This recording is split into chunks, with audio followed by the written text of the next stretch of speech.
AITA for admitting my sister taught me how to cook and refusing to teach my step-siblings. My older sister 26F taught me 16 meters how to cook years ago. Whenever I go to her house we cook together too. She doesn't speak to our dad at all and she never met his wife or his stepkids. She always said she's not a part of dad's family but she and I are family and that feels pretty right. Honestly I feel like I'm a part of her family but not dad's. He's just made so many mistakes and he only owns up to some of them. Some of them happened when our mom was sick, like disappearing for days at a time and leaving my sister to take over caring for me and for mom. Or like selling a lot of mom's stuff so we'd have more money in the direct aftermath of her death. Or when he invited a random woman into the house after mom's funeral and very clearly had sex with her while we were in the house and let the random woman wander around like she owned the place until the next day. He admitted to my sister that he cheated while mom was dying. I heard him confess to her, but stuff like that are dad's mistakes. He just didn't give any consideration to us. My sister was like fuck this I'm out 8 years ago and she said even back then she'd never come back,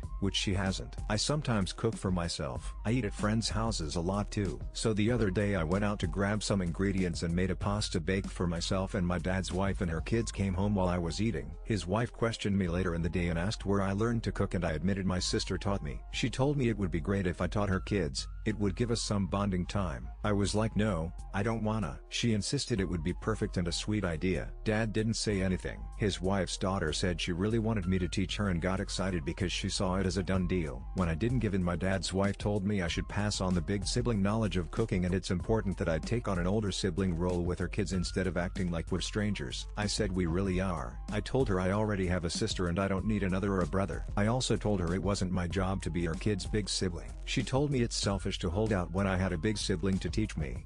AITA.